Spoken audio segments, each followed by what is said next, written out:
กองประชุมใหญ่ผู้แทนองค์คณะภาคแขวงหลวงพ่อบางครั้งที่9ได้ไขขึ้นอย่างเป็นทางการในตอนเช้าของมื้อนี้วันที่29กันยายน2025กองประชุมใหญ่ผู้แทนองค์คณะพรรคแขวงหลวงพ่อบางครั้งที่9ได้ไขขึ้นอย่างเป็นทางการในตอนเช้าของวันที่29กันยายน2025นี้มีสหายคำพันธ์พรหมทัศน์กรรมการกรมการเมืองศูนย์กลางพรรคเลขาธิการศูนย์กลางพรรคประธานคณะกวดกาศูนย์กลางพรรคประธานองค์การกวดกาแห่งรัฐและหัวหน้าองค์การต้านการโซลัดบางหลวงขั้นศูนย์กลางพร้อมด้วยผู้แทนรับเชิญและผู้แทนสมบูรณ์จำนวน281สหายหญิง34สหายที่เป็นตัวแทนให้สมาชิกพรรคในทั่วแขวง27,342สหายหญิง 6,836สหายเข้าร่วมสหายคำขั้นจันทวีสุขกรรมการศูนย์กลางพรรคเลขาคณะบริหารงานพรรคแขวงได้กล่าวไขกองประชุมกองประชุมใหญ่ผู้แทนองค์คณะพรรคแขวงหลวงพ่อบางครั้งที่9ได้ไขขึ้น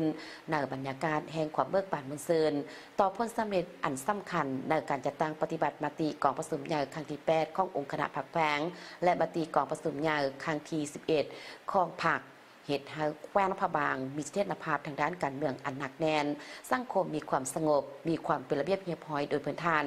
เศรษฐกิจมีการขยายตัวด้วยจังหวะที่ดีทิศถิตและมั่นเทียงมีการพัฒนาทวงทามาที่ต่างหน้าชีวิตการเป็นอยู่ของประชาชนบรรดาเผ่าได้รับการปรับปรุงบูรณะยกระดับดีขึ้นเป็นเก่าประชาชนมีความสามัคคีเป็นปึกแผ่นระบบการเมืองแต่ละขั้นได้รับการปรับปรุงและเติบใหญ่เข้มแข็งขึ้นในขบวนการนำพาเวียกงานท่านแถวพนักงานสมาชิกพรรคได้รับการยกระดับบำรุงสร้างเป็นระบบเหตุให้แขวงหลวงพ่อบางสืบต่อก้าวขึ้นตามแนวทางเปลี่ยนแปลงมาอย่างมีหลักการของพรรคกองประชุมใหญ่ครั้งนี้จะได้ซุ่มสายพิจารณาหับหองเอาหางรายงานการเมืองบทสำรวจการนำพารวมของคณะบริหารงานพรรคแขวงหลวงพ่อบางสมัยที่8บทสำรวจการนำพารวมของคณะบริหารงานพรรคแขวงสมัยที่8หางแผนพัฒนาเศรษฐกิจสังคม5ปี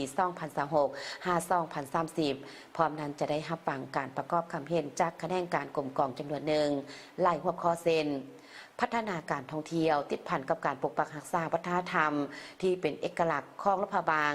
การสร้างนครเข้มแข็งหอบดันและปกปักรักษาเมืองมรดกโลกสร้างบรรยายน้ำท่วมตาเป็นซีซั่นตัวเมืองดังชนบทสร้างในภาคปลอดสารเข้มแข็งหนักแน่นติดพันกับการสร้างบ้านพัฒนาและการผลิตสินค้าหับสายการท่องเที่ยวทางจะได้ดำเนินการเลือกตั้งเอาคณะบริหารงานพรรคแขวงสมัยที่เก่าเพื่อเป็นหลักแรงในการนำพาชี้นำการพันขยายและจะตั้งปฏิบัติมติกองประชุมใหญ่ครั้งที่9ให้ปรากฏผลเป็นจริงพร้อมนี้จะได้เลือกเอาผู้แทนไปร่วมกองประชุมใหญ่ผู้แทนทั่วประเทศครั้งที่12ของพรรคและรับฟังการโอลมให้ทิศชี้นำของการนำคันศูนย์กลางเพื่อพันขยายมติกองประชุมใหญ่ครั้งนี้ให้ปรากฏผลเป็นจริง